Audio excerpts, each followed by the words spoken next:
Welcome to the Carols of Christmas. Each day leading up to Christmas, I talk about a particular Christmas carol, explaining some of the history and background behind the carol, and then finally, I will sing a verse of it for you.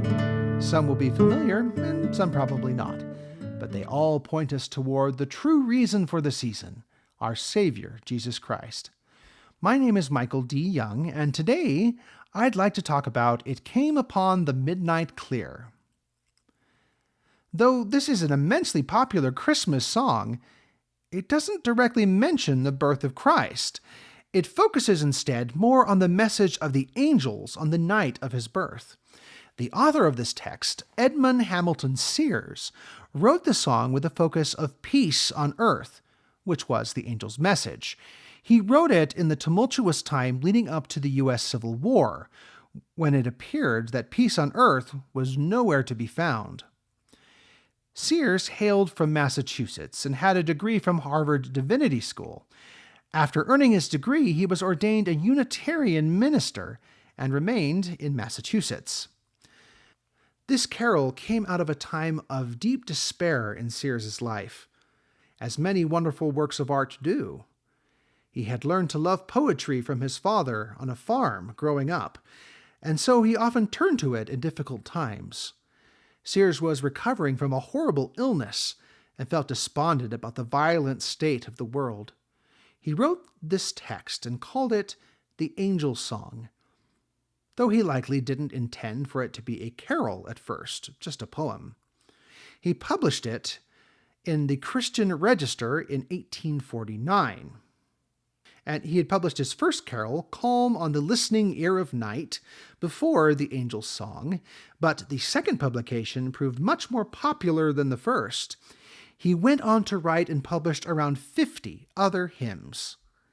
There is a stanza that is not often included today that provides a greater contrast between the war-torn world and the peace that the angels were talking about. It has a much different tone from the rest of the stanzas. Here it is. But with the woes of sin and strife, the world has suffered long.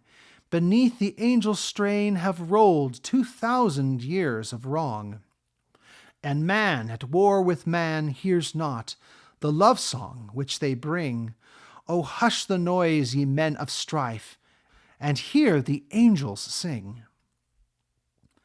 Another interesting tidbit about this song is that there are two popular tunes for it, and the tune that you prefer is likely based on where you're from. In the British Isles, the tune Noel by Sir Arthur Sullivan is preferred, but in the United States, the tune Carol by Richard Storrs Willis is used more often.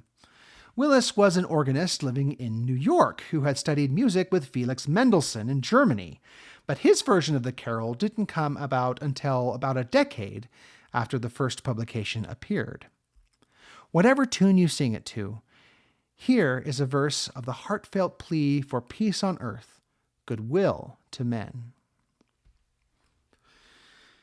It came upon the midnight clear, that glorious song of old, from angels bending near the earth to touch their harps of gold. Peace on the earth, goodwill to men, from hence, O gracious King.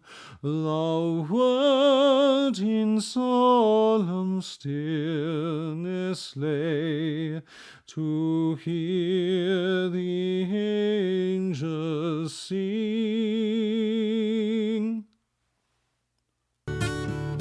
Thank you for listening. Merry Christmas, and may God bless us, everyone.